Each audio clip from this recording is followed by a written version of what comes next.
내가 누려왔던 모든 것들이 내가 지나왔던 모든 한 주 잘 지내셨습니까?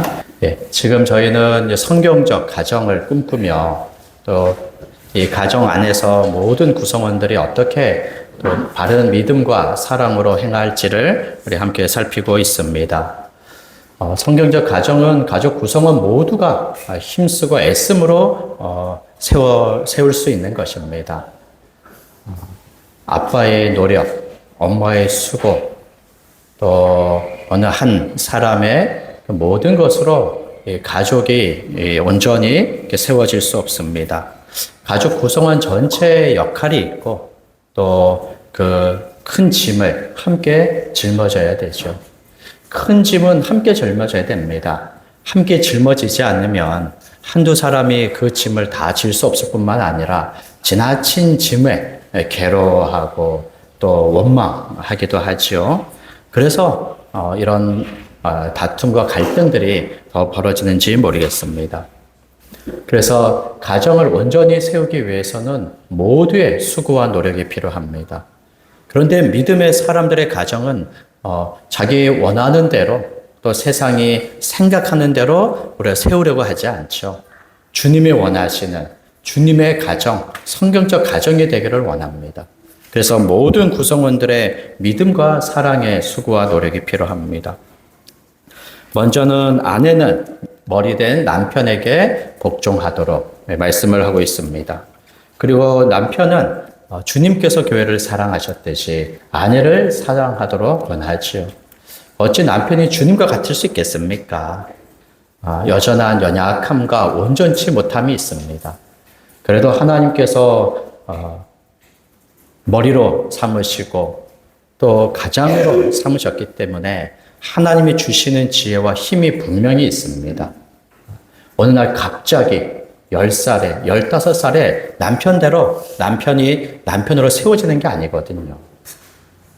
20년, 20몇 년을 또 30몇 년을 지내오면서 또 믿음의 사람은 교회 안에서 믿음으로 이렇게 성장하면서 얼마든지 한 가정을 다스릴 만한 지혜와 힘을 가지고 있고 또 믿음의 힘을 가지고 있습니다. 물론 자기가 원해서 결혼하고 남편이 됐지만 다 하나님의 인도 속에 남편이 된 줄로 또 우리가 여겨야 되죠. 그럴 때 얼마든지 감당할 수 있는 힘이 있고 은혜가 있습니다. 또 연약할수록 더욱더 주님을 의지하면서 그 본분을 잘 감당을 해야 되죠. 지난주에는 자녀들은 주 안에서 부모를 공경하고 순종할 것을 이야기를 했습니다. 세상 사람들, 또 그 사람들 중에 자녀들이 어떻게 행하는지를 우리가 상관할 바는 아닙니다.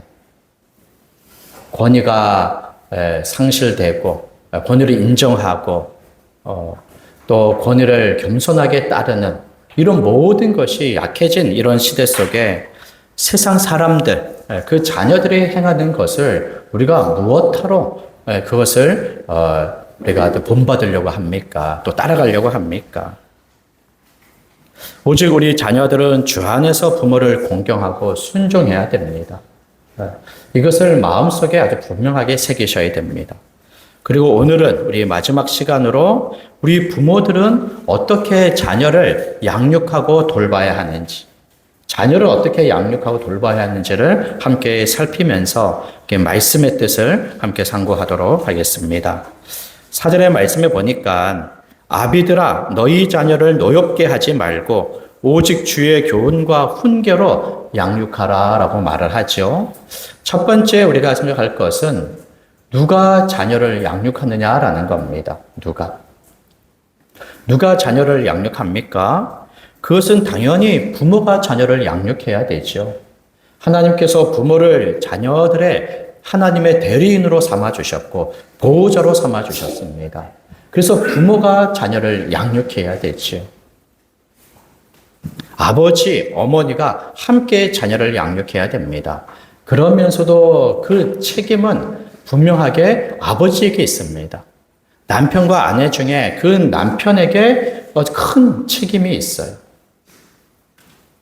아버지, 어머니는 그 부부가 함께 자녀를 양육을 해야 됩니다. 자녀가 태어났습니다. 그러면 부모가 공동으로 그 육아를 담당해야 되죠. 자녀가 태어나면서부터 언제까지 자녀를 우리가 양육을 해야 되겠습니까? 보통은 성인이 될 때까지 그 양육의 그 책임이 있겠죠. 그래서 보통으로 우리가 한 20살 때까지 양육을 해야 되죠. 그 이후에도 더 양육이 필요할 수 있겠습니다.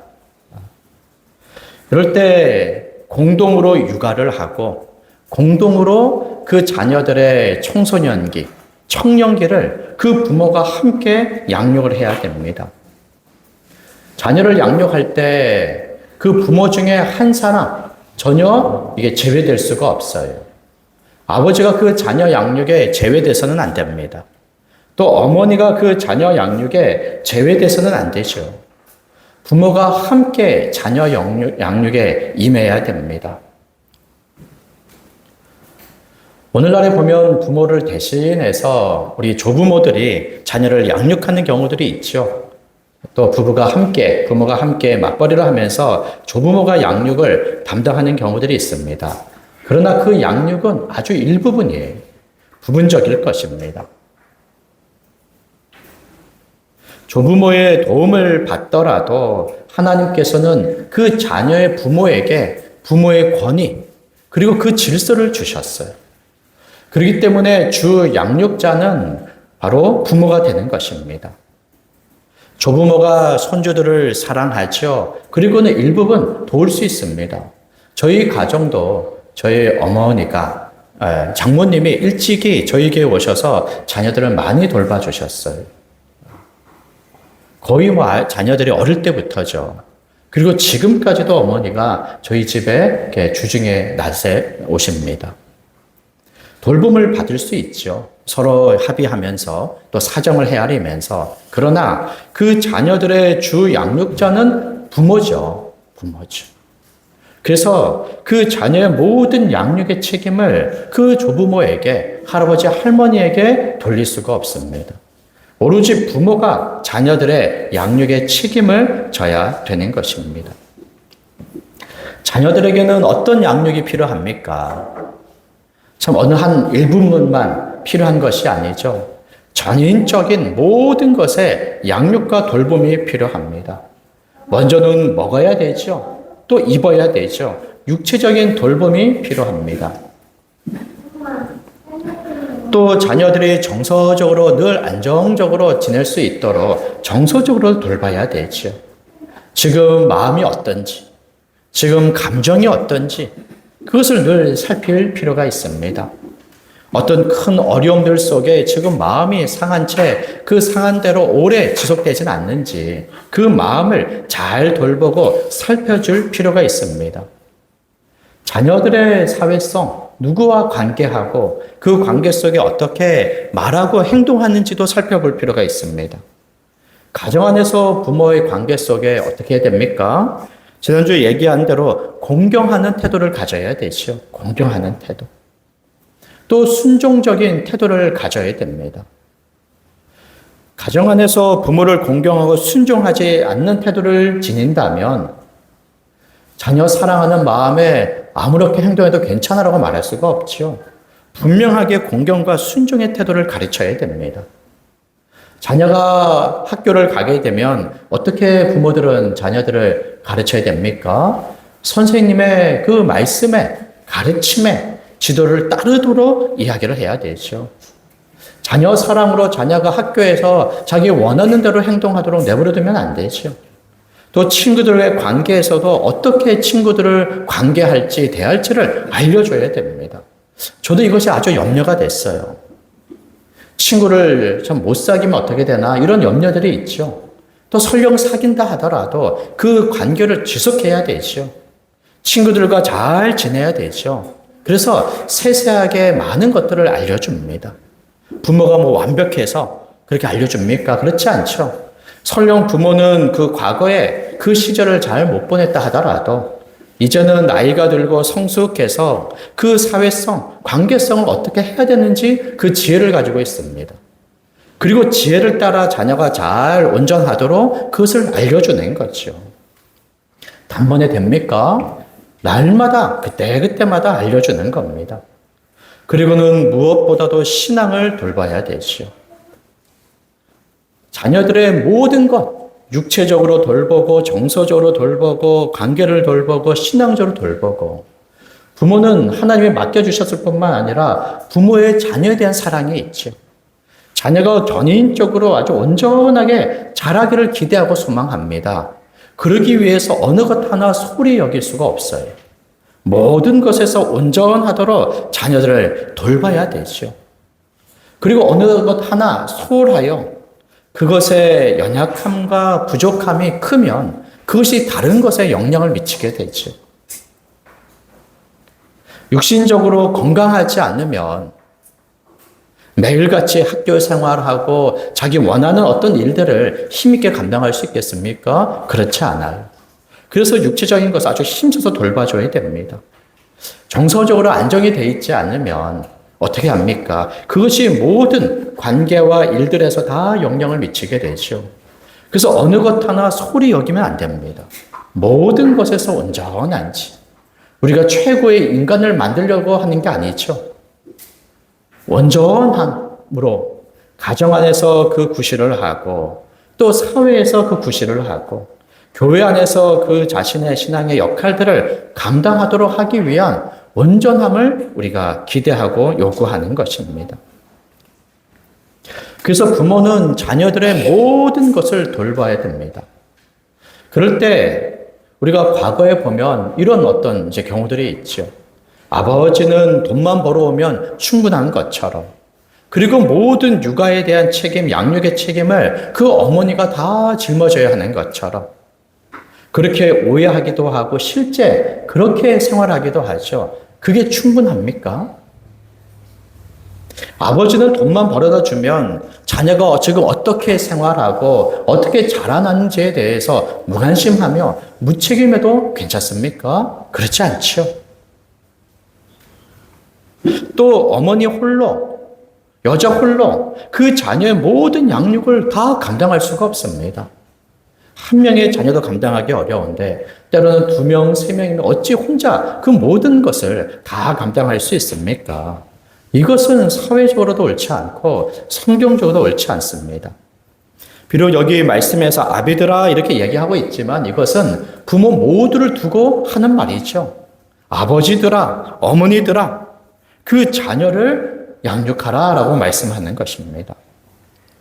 그래서 지혜롭게 역할들은 나눌 수 있죠.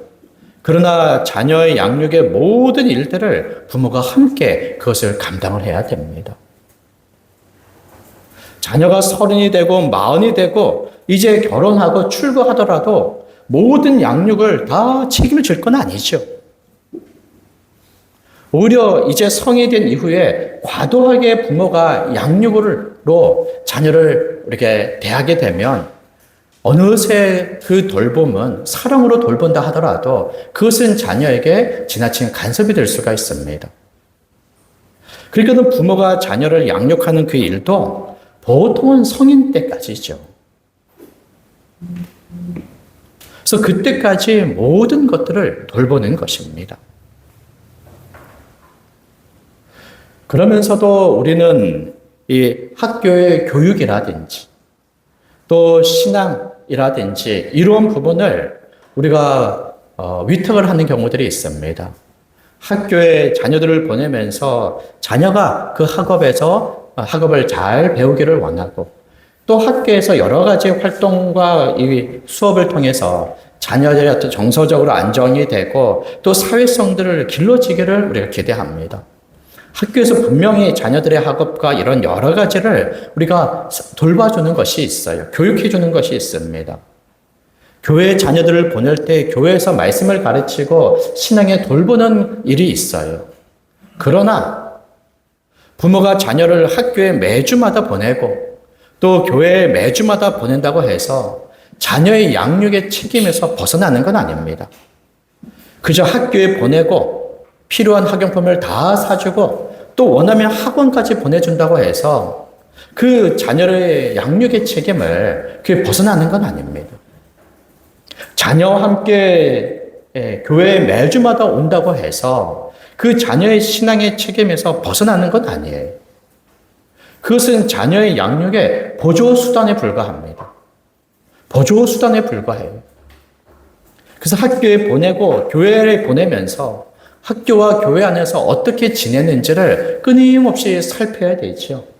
그 지금 학업에서 얼만큼의 그 진보와 성취가 있는지, 얼마만큼 사회성과 관계성이 길러지고 있는지, 자기가 맡은 일에 대한 책임감과 또 성실함과 준비성들이 지금 조금씩 자라가고 있는지, 또 교회 안에서도 말씀을 배우면서 말씀의 지식에 자라고 신앙이 자라고, 그리고 교회 안의 모든 생활들, 예배와 봉사와 성도들 간의 교제, 이 말씀과 기도의 모든 생활에서 점점 진보가 있는지를 살피고 그 책임을 부모가 져야 되는 것입니다. 이것을 세세하게 살피지 않고 그것을 책임을 지지 않으며 후회의 날들이 있어요. 학교 생활을 잘하는 줄 알았는데 그러나 그렇지 않았던 거죠. 그저 친구들하고 잘 지낸 줄 알았는데 그렇지 않은 거예요. 그저 어린 시절 청소년기 교회를 잘 보내면 이제 분명한 신앙이 있어서 신앙인으로 잘 클 줄 알았는데 그렇지 않은 거예요. 어느 날 교회를 떠나겠다고 얘기를 하죠. 도무지 신앙에 자라지 않는 것을 보게 됩니다. 때로는 학교 가기를 싫어하고 또 자라가야 할 모든 면에서 아주 자라지 않는 이런 모습들을 보게 되는 것이죠. 그를 누구에게 그것을 원망할 수 있습니까? 무엇으로 핑계를 댈 수 있습니까? 학교와 교회에 자녀들을 보낸다고 해서 그 모든 양육의 책임에서 벗어나는 것 아닙니다. 그것을 보조 수단으로 삼아 결국 부모가 그 모든 책임을 담당을 해야 되지요.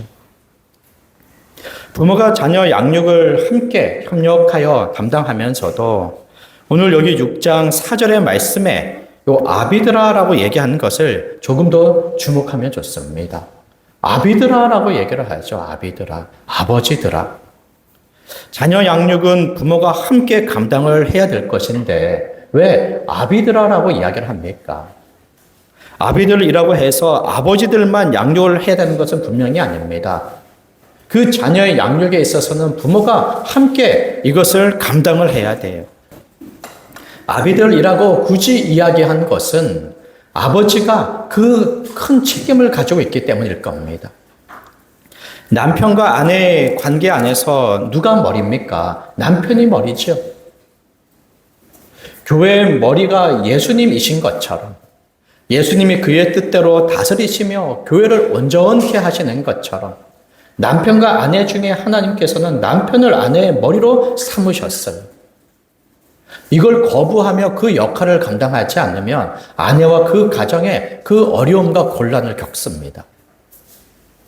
하나님께서 남편과 아내 중에 남편을 머리로 삼아 주었어요. 그래서 남편과 아내가 함께 감당할 일에 있어서 남편은 그 주도권을 가지고 올바른 생각과 올바른 정신과 올바른 방식에 따라 아내를 돌보고 가정을 이끌어가야 되지요. 그리고 보통의 아버지를 두고 가장이라고 말하지 않습니까? 그래서 머리의 권위, 가장의 그 책임이 아버지, 남편에게 있는 것입니다.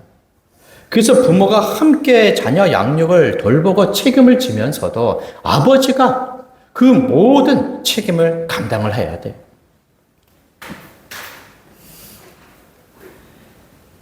아버지가 그 책임을 짊어져야 됩니다.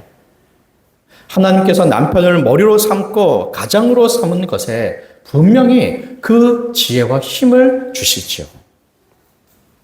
그래서 잠언 1장 8절에서도 내 아들아 내 아비의 훈계를 들으며 내 어미의 법을 떠나지 말라. 아비의 훈계를 이야기하지요. 또 4장 1절에서도 아들들아 아비의 훈계를 들으며, 그래서 가르치고 자녀를 돌보는 주 책임자를 아버지로 성경은 줄곧 이야기하는 것입니다. 이제 우리 교회도 교회에서 직분을 이제 우리가 세워야 됩니다. 장로의 직분을 세우고 또 집사의 직분을 세워야 됩니다. 그럴 때 장로와 집사 직분의 그런 자격과 조건을 이렇게 이야기를 하죠. 한 아내의 남편이 되며 자기 집을 잘 다스려 자녀들로 모든 공손함으로 복종하게 하는 자라야 할지며. 지금 가정에서 아버지로서 자기의 자녀를 잘 가르쳐서 순종하는 겸손과 순종으로 자녀를 잘 다스리고 양육하는 자가, 한 집안을 잘 다스리는 자가 하나님의 집을 잘 다스릴 수 있다라고 말을 하는 것이요. 그냥 장로와 집사 직분을 맡겼다고 해서 그 자리와 그 사람을 만드는 게 아니에요. 오히려 그 사람을 세우기 위하여, 직분을 세우기 위하여 책망할 것이 없는 자로, 지금까지 교회에 등록하여 교회 생활을 하면서 바른 신앙과 바른 사랑으로 지내오면서 책망할 것이 없는 자로, 큰 결격 사유가 없는 자로 직분자를 세우도록 말씀을 하는 겁니다.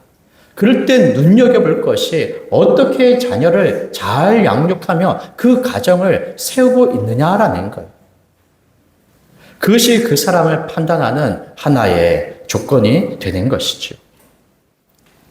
이렇게 아버지와 어머니들은 함께 협력하여 자녀의 양육을 감당을 해야 됩니다. 그리고 아버지들은 그 큰 책임을 가지고 있습니다. 그래서 아버지의 책임 아래 부모가 함께 자녀를 양육을 해야 되지요. 어떤 누구도 이것을 대신할 수가 없습니다. 그리고 이것을 충분히 감당할 수도 없어요. 그럴 때 오늘날 가정들 안에 보면 부모가 함께 있고 또 자녀를 돌본다면 아주 감사한 일이지만 예외적인 경우들도 있죠. 가정들 안에 한부모의 가정도 있습니다. 우리 가정이 혹시 좀 그렇습니까? 이후에 어떤 우리 자녀들이 오고 어느 부모들이 올 때 분명 한부모의 가정들이 분명히 있을 거예요. 한부모 가정 안에서 혹여나 아버지만 있고 어머니만 있으면 어떡합니까? 부부가 함께 협력하여 자녀를 잘 돌볼 수 있는데 한부모 가정은 어떻게 합니까? 그럴 때는 당연히 남겨진 아버지, 어머니가 그 부모의 몫을 다 감당을 해야 되죠. 막 버거움이 있을 거예요. 그 역부족이 있을 것입니다. 그럼에도 불구하고 한부모라 하더라도 자녀의 양육의 책임을 다해야 되죠. 그 사랑으로 수고하고 애를 써야 됩니다. 절대 자녀를 소홀히 내버려 두면 안 되죠. 한부모를 지나 혹여나 부모가 없는 경우들은 어떻게 합니까? 이런 경우들도 있죠. 어떤 사고로 일찍 부모님을 여인 이런 경우들도 있습니다. 그럴 때는 어떻게 합니까? 그럴 때는 반드시 가까운 친척들이 그 자녀들의 양육을 책임을 져야 돼요. 혈육 관계 안에서 그 가까운 친척들이 그 부모가 없는 자녀들의 양육을 책임을 져야 됩니다. 그러면서도 부모가 다 살아있지만 그러나 자녀를 양육하기 아주 어려운 지경에 있는 경우들도 있죠. 그 부모가 다 질병에 걸렸다거나 또 경제적인 면에 있어서 어느 불능 상태에 있다거나 또 심한 어느 중독에 빠져서 도무지 자녀들을 건강하게 돌보지 않는 경우들이 있죠. 그럴 때 어떻게 합니까? 그럴 때 자녀들은 그 부모 아래 얼마나 괴로운 시절을 보냅니까? 그런 경우에도 가까운 형제들이 또 가까운 친척들이 적극적으로 개입해서 그 자녀들을 돌봐야 되는 것이죠. 디모데전서 5장 8절에서 교회 안에 참 과부를 돌볼 것을 이야기하면서 이렇게 말씀합니다. 누구든지 자기 친족, 특히 자기 가족을 돌보지 아니하면 믿음을 배반한 자요 불신자보다 더 악한 자니라. 이것을 마음에 담아두세요. 자기 친족, 특히 자기 가족을 돌보지 아니하면 믿음을 배반한 자요 불신자보다 더 악한 자라. 마땅히 자기 자녀에 대한 책임이 있죠. 그것에 넘어서서 자기의 형제들의 자녀들, 조카들, 친척들을 다 돌봐야 되는 거예요. 하나님께서 가정과 그 친족의 관계를 두신 것은 바로 이것을 위해서지요. 죄와 사망의 고통에 머물러 있는 이 세상에서 서로서로를 돌보도록 하시는 것입니다. 이것을 위하여 하나님께서는 일반의 은총을 내려주시는 거예요. 세상 사람들이라도 자기 자녀를 사랑할 줄 알도록, 자기 친척들에 있어서는, 자기 가문에 있어서는 돌볼 수 있는 그런 마음을 하나님께서 허락하여 주시는 것이죠. 그래서 자기 자녀만 돌보면 안 됩니다. 특별히 믿음의 사람들은 그 하나님의 사랑을 받고 하나님의 사랑을 아는 자들 아닙니까? 또 날마다 형제, 이웃 사랑으로 살아가는 사람들 아닙니까? 이 사랑을 자기 자녀뿐만 아니라 자기의 친척들에게도 이 사랑이 미쳐야 되는 거예요. 그렇지 않으면 합당한 믿음으로 지금 생활하는 게 아닙니다. 바르게 믿음으로 생활할 줄 알았는데 바른 믿음의 생활로 살아가지 않기 때문에 믿음에 배반한 자다라고 말하는 거 아니겠습니까? 하나님의 크신 사랑을 받고 하나님의 사랑이 어떤 사랑인지를 아는데 그 사랑을 행하지 않는 것은 참으로 악하다라고 말을 하는 것이죠. 그래서 자기 자녀를 돌보고 또 그 사랑의 손길을 자기의 친척들에게까지도 우리가 미치는 우리 교회 성도들이 되어야 됩니다. 자녀 양육의 주 책임자는 부모입니다. 어떤 누구도 대신할 수가 없어요. 어떤 누구도 충분히 이것을 감당할 수가 없습니다. 학교 선생님도 다 보조자에 불과하죠. 우리 조부모들도 다 그 보조자에 불과합니다. 학원의 선생님들도 다 마찬가지예요. 그 부모가 주 양육자입니다. 부모로서 자녀의 모든 양육을 더욱더 힘쓰시기를 바랍니다. 그러면서도 오늘 말씀해 보면 부모가 자녀를 양육할 때 주의할 것이 있다라고 말을 하지요. 먼저 긍정적으로 교훈을 이렇게 하기 전에 먼저 부정적 교훈을 한 가지 주고 있습니다. 그것은 무엇입니까?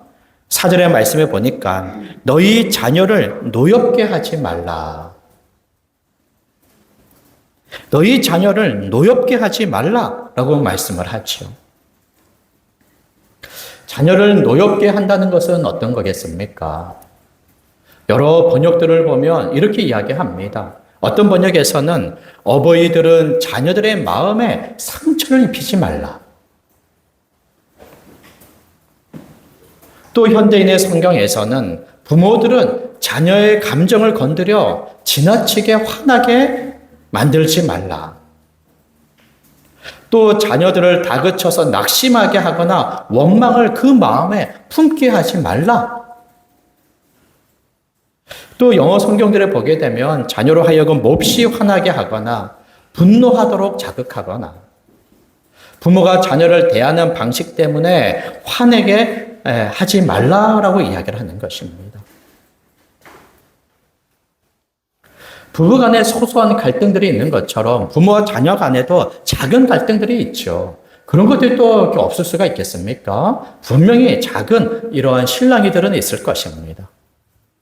그러나 그런 갈등의 골이 깊어져서 아주 깊은 상처를 만들거나 이제는 도무지 부모와 관계를 맺으려고 하지 않는다거나 더 이상 부모와 대화하거나 소통하려고 하지 않는다면 이것은 굉장히 큰 문제가 되는 것입니다.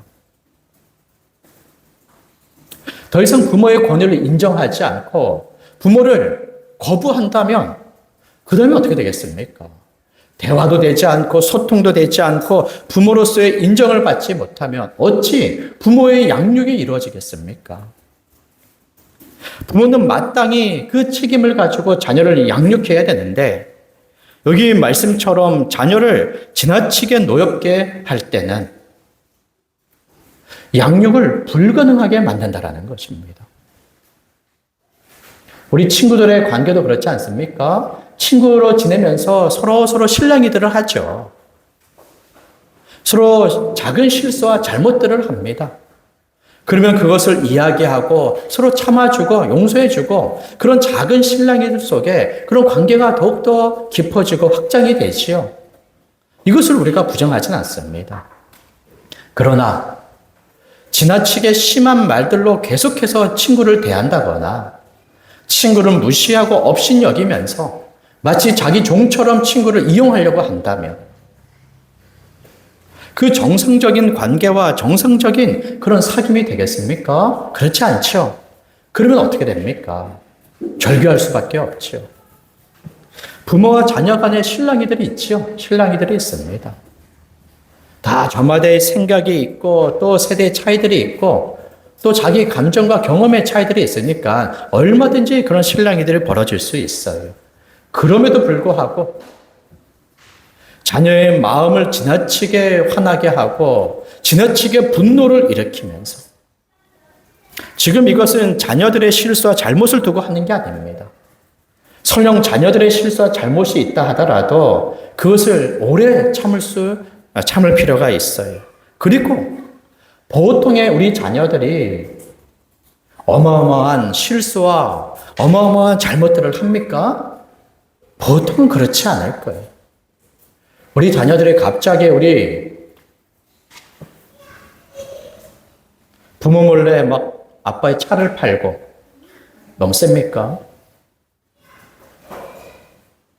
부모의 지갑에서 돈 1,000원, 10,000원을 이렇게 가져갈 수는 있지만 그 카드를 가져가서 뭐 어떤 수백, 수천의 10,000원을 이렇게 쓰는 것이 아니고 차를 팔아서 그것을 자기 마음대로 유용하는 것이 아니죠.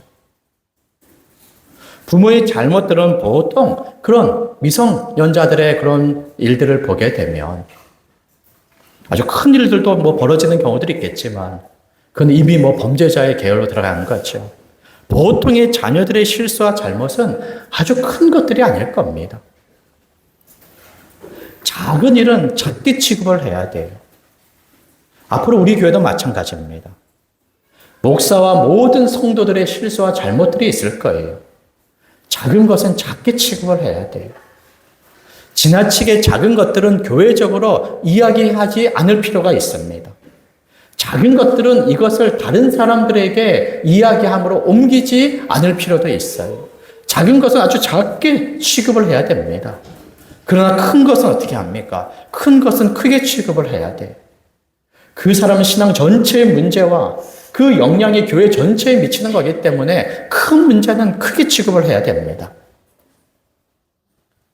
베드로가 안디옥 교회에서 외식에 빠졌을 때 베드로는 사도이기 때문에 그의 외식이 교회 전체 성도들의 외식으로 번져나갔습니다. 그때 사도 바울이 모든 성도를 다 불러 모아두고 그 앞에서 베드로를 아주 크게 책망했어요. 왜냐하면 모든 성도들이 외식에 빠진다는 것은 복음에 대한 믿음에서 지금 떠나가는 거거든요. 복음적 태도를 취하지 않는 아주 큰 문제입니다. 자녀들의 실수와 잘못은 어떻습니까? 그것이 그렇게 큰 일입니까? 그것이 자녀들의 그 인생 전체에 지금 좌지우지하는 일입니까? 그렇지 않아요. 그리고 그 자녀가 어리면 어릴수록 너무나 미성숙함이 너무나 커서 말하고 생각하고 결정하고 행동하는 것들이 너무나 미숙해서 부모가 그것을 용납하고 오래 참아주지 않으면 그 모든 것들에 있어서 다 옳은 말, 지나치게 단번에 그 모든 것들을 해결하기 위해서 씨름하면 자녀가 그것을 견딜 수 있습니까? 그렇지 않을 거예요. 그래서 부모가 자녀를 양육할 때도 그 세대의 특징이 무엇인지를 잘 알 필요가 있죠. 이제 어린아이인데 마치 그가 중학생, 고등학생인 것처럼 지나치게 우리 큰 것을 요구한다면 어찌 그것을 감당할 수 있겠어요? 그러니 자녀들의 성숙의 정도에 따라서 또 그 자녀들의 그런 수준에 따라서 이해력에 따라서 부모들은 오래 참을 수 있고 그때마다 작은 실수와 작은 잘못들에 있어서는 그것을 작게 다루면서 자녀를 양육해야 되죠. 그러나 그렇지 않고 지나치게 자녀를 우리가 양육할 때 무시하는 태도, 억압적인 태도, 그리고 강압적인 그런 태도, 또 감당할 수 없는 지나친 것을 요구를 하면 그 자녀들은 마음에 서운함을 지나쳐서 부모에 대한 원망과 또 분노가 그 안에 자리 잡게 되지요. 우리는 자녀와 한 해 두 해를 사는 사람들이 아닙니다. 자녀가 낳고 자녀를 20살 때까지는 늘 한 집에 머무르면서 자녀를 양육할 사람이에요. 그럴 때 10몇 년의 시간, 20년의 시간을 그 부모와 무시와 강압적인 그 태도 속에 자녀가 자란다고 할 때 도무지 자신의 수준과 형편을 이해받지 못하고 존중받지 못한다고 할 때 그 가정에서, 그 세계에서 어떻게 자녀들이 견딜 수 있겠습니까? 그럴 때 이런 말씀이 적용이 되는 것입니다. 자녀의 노여움, 자녀의 분노, 자녀의 상처, 그것들이 얼룩져서 점점 부모의 관계가 식어지고 소원해지고 멀어지고, 그리고 이제는 도무지 부모의 양육이 적용되지가 않지요. 부모의 말들이 이제는 먹히지가 않습니다. 아내가 학교 상담사로 있어서, 초등학교 상담사 또 중학교 상담사로 있어서 그 학생들의 상담의 이야기들 자주 저한테 이야기를 합니다. 모든 그 학생들이 다 어려움을 겪는 건 아니지만 그래 특별히 어려움을 겪는 이들이 찾아와서 이렇게 상담을 하지요. 그 내용들을 듣고 그 학생들의 어려움을 보면 참으로 괴롭습니다. 이제 초등학생들인데 또 이제 중학생들인데 그 부모와의 관계들 속에서 겪는 그 어려움들, 누가 이것을 중재하지 않으면, 누가 이것을 상근해서 그 어려움을 돌보거나 해결해 주지 않으면 그렇게 관계와 교제의 어려움들 속에 10대를, 20대를 보내지 않겠습니까? 또 그 영향은 또 어느 것들은 평생 가지 않겠습니까? 그래서 부모들은 자녀 양육을 잘 감당하기 위해서 지나치게 자녀들을 노엽게 하면 안 됩니다. 그래서 그 부모의 양육을 하면서도, 훈계를 하면서도 지금 그 감정이 어떤지를 늘 살펴줘야 되죠. 부모의 감정이 지나치게 폭발해서 폭언을 한다거나 지나치게 체벌을 하면 안 되죠. 부모 자신의 스트레스와 분노를 자녀들에게 쏟아 부으면 안 됩니다. 일방적으로 소리를 지르거나 또 아무데나 막 손찌검을 하면 안 되죠. 또 자녀들이 여럿 있을 때 자녀들을 편애하면 안 되죠. 그 자녀들 중에는 그 어떤 자녀들보다 나은 자녀들이 분명하게 있을 거예요. 그때 그 자녀들을 비교하면서 편애하면 안 되는 거죠. 다른 집 애들은 잘하는데 왜 너는 이렇게 잘 못하냐. 학원까지 보내주는데 왜 이렇게 성적이 이 모양이냐. 비교하며 편애하면 안 됩니다. 또 불합리하고 일관성이 없는 그런 기준으로 그때그때마다의 부모의 감정대로, 기분대로 혼을 내키면 안 되죠. 어제는 괜찮았던 일인데 오늘은 안 된다라고 한다면 어떻게 부모를 신뢰하면서 안정감 있게 부모를 따를 수 있겠습니까? 또 거기에 자녀들의 신체에 대해서 부모들이 막 비하하는 경우들이 있죠. 자기 자녀인데 자기가 낫잖아요. 근데 자녀의 신체들을 좀 인격적으로 이렇게 무시하고 또 모욕하면서 또 가족들과 사람들 앞에 그 실수나 잘못들을 거론하면서 조롱하고 비난하는 경우들도 있습니다. 과도하게 다그치고 과도하게 통제하는 경우 있지요. 오늘날에는 지나치게 학업을 시키는 경우들이 있습니다. 그래서 제 1년 후배도 좀 이게 잘 사는 집이에요. 또 자녀가 혼자입니다. 학원을 뭐 얼마나 다니는지 몰라요. 그 자녀 그것을 다 감당할 수 있을까? 내 자식 걱정을 해야 되지만 그래도 걱정이 됐어요. 이런 모든 것에서 자녀를 노엽게 하고 있는지를 살펴봐야 됩니다. 자녀를 노엽게 하면 자녀 안에 그 마음의 분노와 상처가 쌓이면서 이제는 부모와 대화하려고 하지 않고 소통하려고 하지 않고 이제는 도무지 부모의 권위를 인정하지 않으면서 반항적 태도를 취하게 되는 것이죠. 부모의 양육은 실패하고 그 자녀는 아주 걷잡을 수 없이 이제는 행동을 하게 됩니다. 그러니 부모는 자녀를 노엽게 하는 방식이 아니라 어떠한 방식으로 자녀를 대해야 됩니까? 부모는 자기 혈기나 감정적으로 대할 것이 아니라 그리스도의 성품, 그 사랑으로 자녀를 대해야 됩니다. 부모의 자녀에 대한 그 사랑이 있죠. 그러나 믿음의 부모는 그 인간의 그런 사랑, 세상 사람들의 보통의 부모, 자녀에 대한 사랑, 그 이상의 사랑으로 대해야 됩니다. 우리 안에는 하나님의 사랑이 있어요. 우리 안에는 그리스도의 사랑이 있습니다. 참으로 연약한 자, 하나님과 원수같이 지냈던 자들을 용서하시고 오래 참으시고 그 많은 실수와 잘못을 가지고 있는 우리에 대한 무조건적인 사랑, 온전하여 하나님의 선하신 일들을 감당하도록 우리를 내내 기다려 주시면서 모든 것으로 우리를 돌보시면서 능히 그런 삶을 살아갈 수 있게 하시는 그리스도의 사랑으로 자녀를 대해야 됩니다. 자녀의 연령에 따라서 눈높이를 맞춰줘야 할 필요가 있죠. 유치원 시기에는 그 시기대로, 초등학교 시기에는 그 시기대로, 또 청소년 때는 그 시기대로 신체적인, 정서적인 신앙의 그런 발달의 과정들의 차이가 있기 때문에 그것을 감안해서 우리가 달리 자녀를 양육을 해야 되는 것입니다.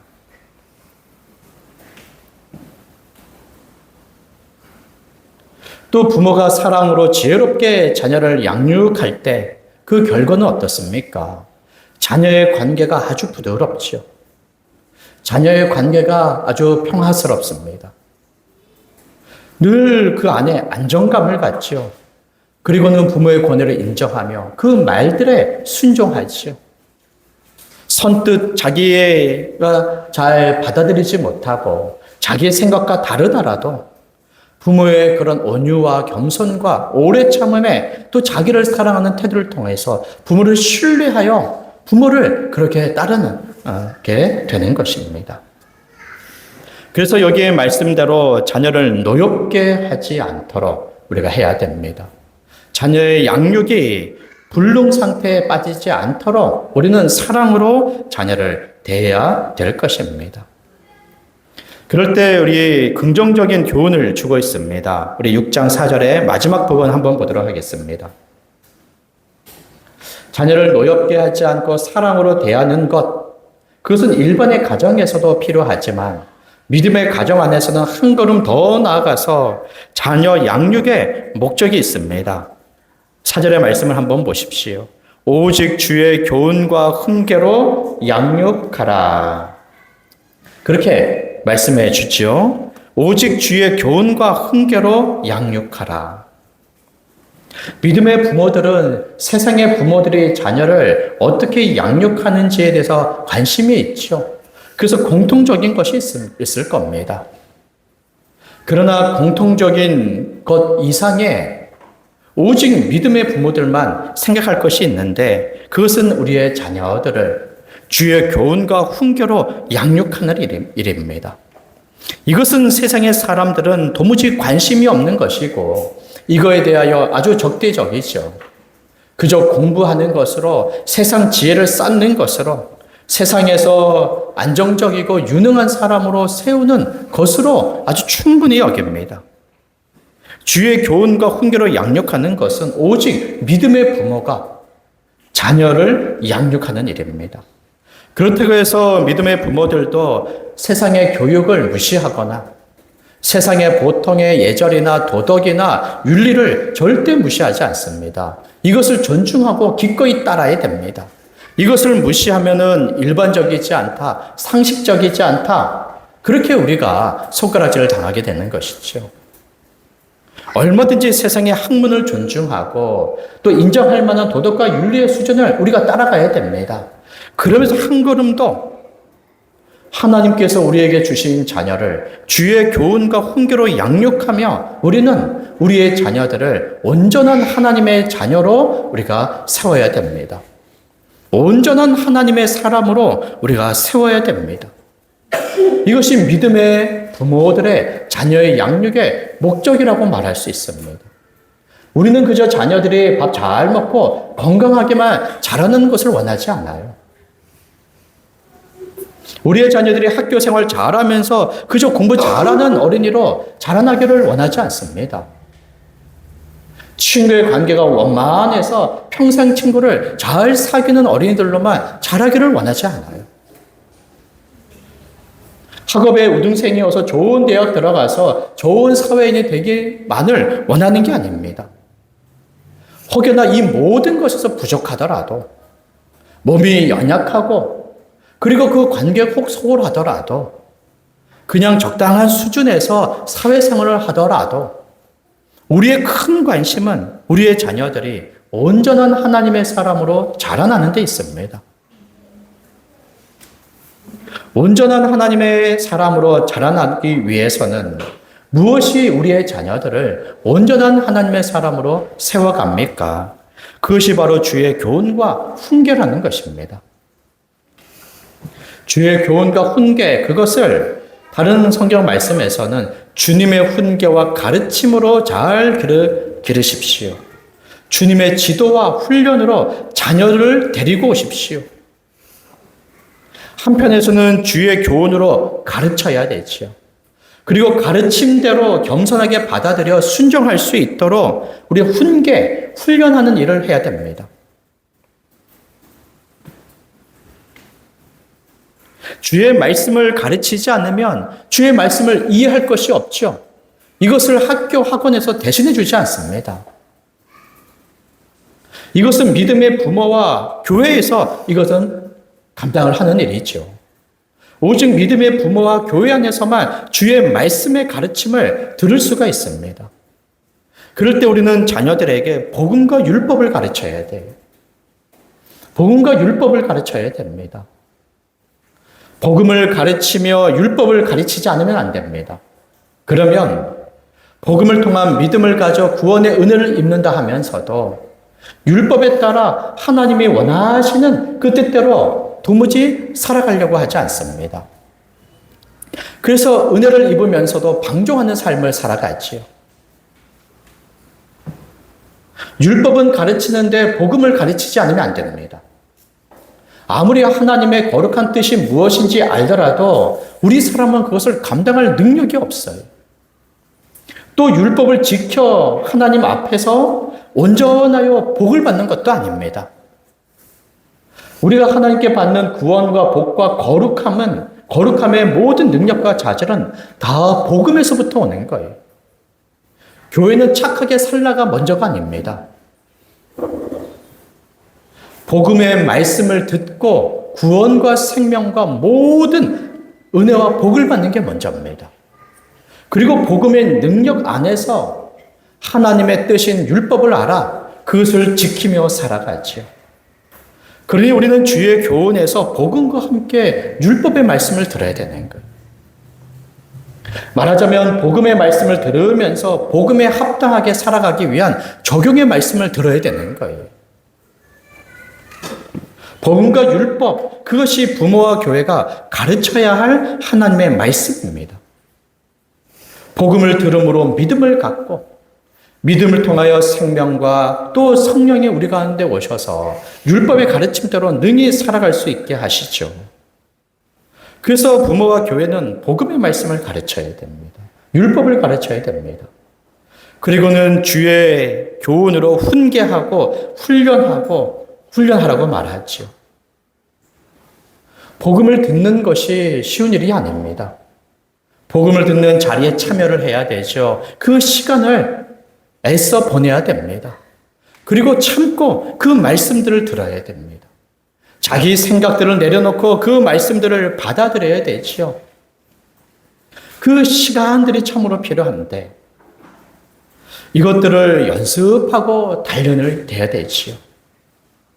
복음의 말씀을 안다 해서 자동적으로 그 복음대로 살아갑니까? 실행이 됩니까? 그렇지 않죠.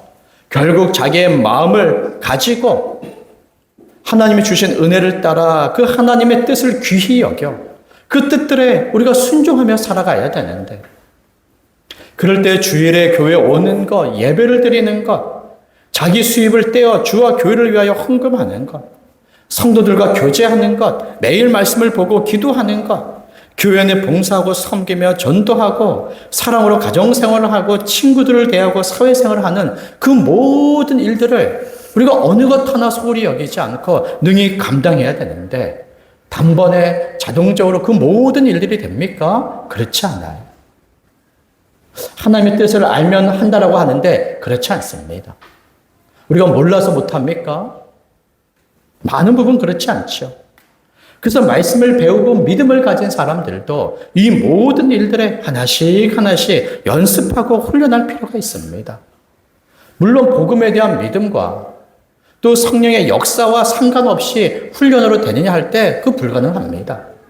지금 연습한다, 훈련한다라는 것은 복음에 대한 믿음의 역사와 성령의 역사하심을 전제로 그것을 의지하여 연습하고 훈련하는 것을 이야기를 하지요.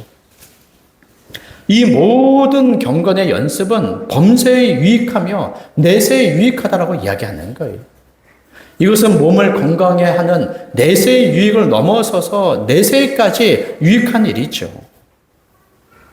말씀을 가르치고 말씀을 따라 믿어 순종하며 살아가도록 자녀를 양육해야 됩니다. 이 모든 일에 부모가 주도권을 가지고 책임을 가져야 되죠. 가르치고 양육하고 훈련하는 모든 일에 심는 자가 그 열매를 거두기 마련일 겁니다. 하나님의 모든 구원의 역사는 항시 진리의 말씀을 통한 역사지 진리의 말씀을 통하지 않고 역사하는 법이 없습니다. 또 하나님의 구원의 모든 은혜의 복들은 이 진리의 말씀에 대한 믿음과 순종으로 우리가 받아 누리는 일이죠. 그래서 부모는 자녀들에게 말씀을 가르치고 믿음과 그 모든 행실, 특별히 교회의 행실에 아주 훈련하고 그것을 연단시켜야 됩니다.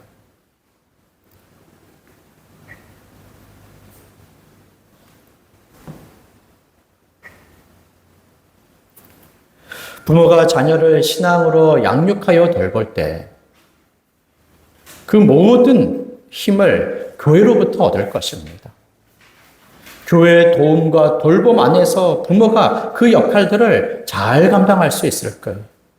그럴 때 부모들은 자기의 자녀들을 그 부모부터 교회 관할과 치리 안에 머물러 있는 것처럼 그 자기 자녀들도 교회 관할과 치리 안에 그 자녀들이 머물 수 있도록 그 지도를 받도록 해야 됩니다. 목사의 지도를 받도록 해야 되지요. 또 목사의 연장팔인 교사, 선생님들의 지도를 받도록 해야 됩니다. 또 그 자녀들이 교회 안에서 그 부모가 한 몸 한 가족으로 사랑으로 교제해야 하듯이 그 자녀들도 한 몸 한 가족 된 모든 성도들과 함께 사랑의 교제에 참여할 수 있도록 해야 되지요. 부모가 교회를 제쳐놓고 그 자신들의 신앙의 지혜와 힘으로 자녀를 충분히 양육하기 어려울 겁니다. 부모가 교회의 양육을 받고 그리고 부모가 자녀들을 양육하고 또 힘에 미치지 못하는 일들을 교회 목사와 또 선생님과 또 한 몸 한 가족 된 모든 성도들의 충분히 자녀들이 신앙으로 자라갈 수 있도록 부모들은 자녀들을 교회 안에서 자녀들을 양육을 해야 되지요. 이 모든 일에 부모가 책임을 져야 할 텐데 그러나 어떻습니까? 부모의 연약함이 있고 그 한계가 있지요. 이미 자녀가 많이 자라온 이후라 많은 실패들이 있습니다. 이제는 그 자녀들을 어떻게 돌봐야 되나? 이제는 대화나 소통도 잘 되지 않고 부모의 권위를 잘 인정하지도 않는데 어떻게 자녀를 돌봐야 되나? 이미 큰 좌절과 낙심에 빠진 이들도 있을 것입니다. 그럴 때 하나님께서는 믿음의 부모들에 대하여 예수 그리스도 안에서 넘치는 은혜를 베풀어 주심을 붙잡아야 됩니다. 하나님께서 우리를 부모로 세워서 자녀를 양육하게 하지만 우리를 내버려 두지 않습니다.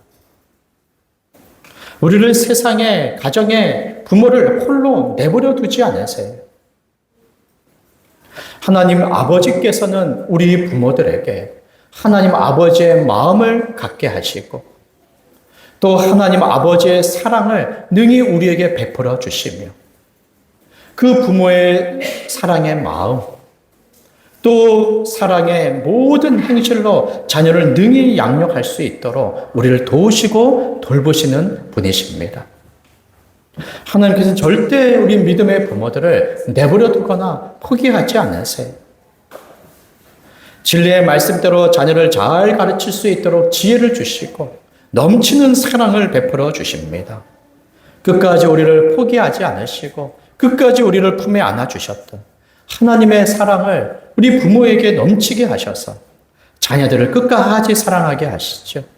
지혜롭게 하시며 자녀들을 얼마든지 인내하고 오래 참고 용납하게 하십니다. 이런 넘치는 사랑들로 자녀를 감당하게 하지요. 하나님 아버지가 주시는 이 넘치는 사랑은 세상의 그 어떤 교육적인 법보다, 교육적인 기술보다 더욱더 우월한 것입니다. 하나님 아버지의 무조건적인 사랑, 오래 참으심과 자비하시며 긍휼히 여기시는 사랑, 끝까지 사랑하시는 그런 넘치는 사랑을 우리 모든 믿음의 부모들이 넘치도록 받았어요. 그것으로 능히 자녀들을 대하고 돌보게 하시죠. 어떻게 대해야 되는지 지혜가 부족할 때마다 후히 주시고 꾸짖지 아니하시는 하나님께서는 우리를 지혜롭게 해 주실 것입니다. 어떻게 자녀를 키울 것인가? 경제적인 어려움과 정서적인 이런 모든 어려움들, 신앙적 어려움과 그 갈등 속에서 자녀를 어떻게 돌볼 것인가? 염려 많은 사람으로 하여금 맡기라고 말하지. 내 모든 염려를 주님께 맡겨라. 우리의 모든 필요한 것을 기도와 간구함으로 하나님께 아뢰라. 이제 부모는 자신의 자녀 양육의 모든 근원적인 책임과 모든 염려들을 주님께 맡기면서 주를 의지하여 이것을 감당할 수 있습니다. 그리고 어느새 주님이 주시는 능력 안에서 자녀를 잘 양육할 수 있습니다라고 자신감을 갖고 이것을 고백할 수 있을 것입니다. 그럴 때 우리 부모들은 자녀 양육을 두고 지금까지 해온 것을 돌아보면서 하나님 앞에 회개할 것을 회개하십시오.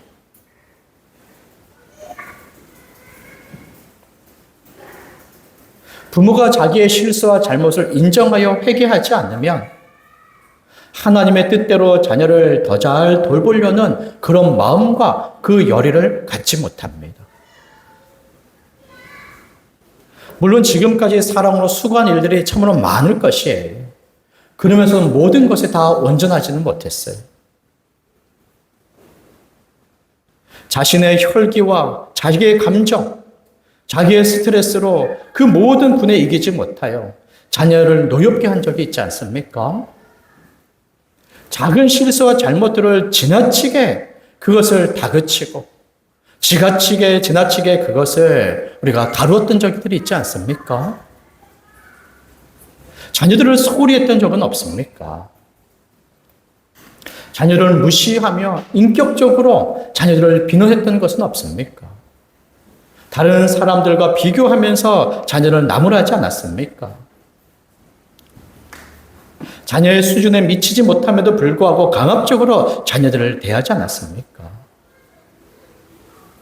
자신의 실수와 잘못을 인정하지 않고는 거기서 돌이키기 어렵고 하나님의 말씀에 따라 사랑으로 또 주의 말씀의 훈계로 자녀를 양육하지 않을 것이에요. 그러니 자녀 양육에 있어서 잘못한 것들을 하나님 앞에 회개하고 자신이 지나치게 자녀를 대했다면 또 또 자녀가 그것에 대해서 마음의 분노와 마음의 상심을 여전히 가지고 있다면 자녀 앞에서도 자기의 실수와 잘못을 이야기해야 될 것입니다. 그리고는 자신의 연약함이 있죠. 그래서 어떻게 단번에 그것을 온전하게 이루어 갑니까? 그럴 때 하나님 앞에 자신의 연약함을 인정하고 그 연약함을 돌봐주시기를 하나님 앞에 구하십시오.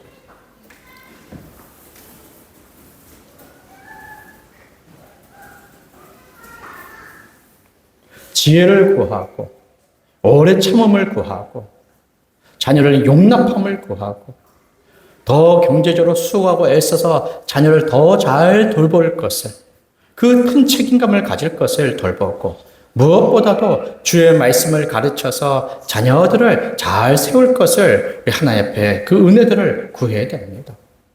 그래서 믿음의 부모들이 자녀를 잘 키우기 위해서는 필수적인 것이 기도일 거예요. 기도의 시간을 통하여 회개하고 기도의 시간을 통하여 하나님의 은혜를 구하고 기도의 시간을 통하여 자녀를 잘 키울 것을 결심하며 자녀를 양육해야죠. 자녀를 양육하면서 어찌 기도하지 않습니까? 어찌 계속적으로 염려하며 좌절하며 낙심하며 자기의 힘대로 그저 세상의 지혜대로 자녀를 잘 키울 것을 자신합니까? 도대체 그 자신감은 어디서 나옵니까? 그리고 하나님을 앞에 두고 어찌하여 계속해서 염려하고 낙심합니까? 그러니 하나님 앞에 회개하고 다시금 하나님을 기도 가운데 붙잡아야 됩니다. 하나님을 의지해야 되는 것이죠. 그리고는 부모는 적극적으로 말씀을 가르쳐야 됩니다. 이것의 유익을 보며 웃는 자가 있을 것이고 이것의 유익을 얻지 못하며 슬퍼하고 괴로워하는 이들이 우리 가운데도 분명히 나올 거예요. 지금은 어리니까 애들이 부모 손잡고 얼마든지 교회를 나오죠. 그러나 이제는 점점 싫다고 얘기할 거예요. 초등학생, 중학생, 고등학생 되면 이제는 점점 거부할 겁니다. 그리고는 한 명씩, 두 명씩 교회에서 떠나갈 것이죠. 우리도 그것을 어쩌면 볼 수 있을 거예요. 이전에 교회들마다, 주변 교회들마다 이것을 우리가 다 보고 있지 않습니까? 부모는 누구를 원망하겠습니까? 그 자녀를 가르쳤던 교사를 원망하겠습니까? 그 교회를 원망하겠어요. 교사가 말씀을 가르치지 않고 그 목사가 말씀을 제대로 자녀들에게 가르치지 않았는데 왜 그것을 상관하지 않고 지금까지 자녀가 성장할 때까지 그것을 모른 채 했습니까? 그러면 목사와 교사에게 찾아가서 말씀을 가르쳐 달라. 그것을 요구를 해야죠. 도무지 자녀들의 양육에 관심이 없다면 교회를 옮겨야죠. 그리고 그 교회를 쉽게 떠날 수가 없다면 부모라도 자기 자녀를 앉혀놓고 씨름해야죠. 학원은 더 보낼 줄 알고 학업의 성적에선 관심을 가져서 그 공부를 직접 가르치면서도 어찌 말씀 한 자 자녀에게 직접 가르치지 않습니까? 믿음이 자라지 않는 그 자녀의 태도를 다 보게 될 거예요. 결국 말씀을 거부하며 교회를 거부하며 교회의 모든 권위와 지도와 한몸됨의 이 모든 것들을 다 거부할 때가 있을 것입니다. 떠나는 자녀들, 이제 사춘기 청년이 된 자녀들을 어찌 부모가 강압적으로 이끌어서 교회에 데려올 수 있습니까? 그 후회할 날들이 있을 것이에요. 우리의 자녀들은 그저 안심이 됩니까? 그저 다 괜찮습니까? 그렇지 않아요. 믿음의 일들도 심은 대로 그 믿음의 열매들을 거두기 마련일 것입니다. 그러니 지금 우리 자녀들이 아주 유순할 때, 지금 그래도 부모가 얘기하면 따를 때, 지금 순수할 때 더욱더 말씀을 가르치고 교회 생활을 자녀들에게 요구하면서 바르게 교육시키고 훈련시켜야 할 것이죠. 그래서 예배의 태도들을 이야기하는 겁니다. 지금 하나하나 얘기하지 않으면 갑자기 좋아지는 게 아니죠. 초등학교 들어가서, 중학교 들어가서 좋아지는 게 결코 아닙니다. 그때 비로소 할 일들도 아니죠. 하나님이 어릴 때 부르셨으면 어릴 때부터 교회 생활하면서 예배하면서 그렇게 하나님을 기쁘시게 하는 삶을 살아가는 것은 얼마나 귀하고 아름다운 일입니까? 단번에 다 이루어질 것처럼 우리가 지나치게 기대하고 강압적으로 할 것은 아니죠. 그러나 가르칠 것은 가르쳐야 된다는 거예요. 알려줄 것은 알려줘야 됩니다. 훈계할 것은 훈계해야 되죠. 자녀가 자기 마음대로 하는 것들을 다 받아줄 것이 아니라는 거예요. 단번에 다 되지 않기 때문에 용납하고 참지만 그러나 알려줌으로써 자녀들이 조금 자라가고 조금 성장하는 것을 봐야 다음을 기약하고 기대할 수가 있는 것입니다. 그럴 때 부모의 신앙의 행실은 자녀들의 거울이 되고 부모의 신앙과 교회의 생활의 그 행실들은 부모를 신뢰하는 나이들이기 때문에 부모를 따라 이 모든 것이 옳구나. 이 모든 것이 바르구나. 이 모든 것이 우리를 유익하게 하는 것이구나. 그것을 자녀들이 그것을 체감하게 되는 것이죠. 그런 어린 시절부터의 단련 속에 그 복음이 들어가고 믿음이 그 안에 가짐으로써 이제는 믿음을 가지고 그 스스로 힘있게 그 믿음과 교회의 삶을 힘써서 살아가게 될 것입니다. 부모는 자기 자녀를 돌보고 양육에 책임을 져야 되죠. 그리고 우리 믿는 자들은 한 걸음 더 나아가야 됩니다. 더 나아가야 돼요. 우리의 친척들을 돌봐야 되죠. 친척들을. 먼저 가까이에는 우리의 형제의 자녀들인 조카들을 돌봐야 되죠. 그를 외면하면 안 됩니다. 육신의 그 혈육의 관계로 하나님께서 맺게 해주셨기 때문에 그를 돌봐야 되죠. 자기 자녀만 돌보면 안 됩니다. 하나님 아버지와 그리스도의 사랑은 그 가정 안에서의 사랑으로 결코 멈추어도 괜찮다라고 말씀하시는 그런 작은 사랑이 아니에요. 온 인류, 모든 사람에 대한 하나님 아버지의 그 사랑과 같이 우리가 받은 사랑은 얼마나 크고 큰 것인지 모릅니다. 그 사랑의 손길이 우리 친척들에게도 미치고 그 사랑의 손길이 이웃집에 그 자녀들에게도 미칠 수 있어야 되죠.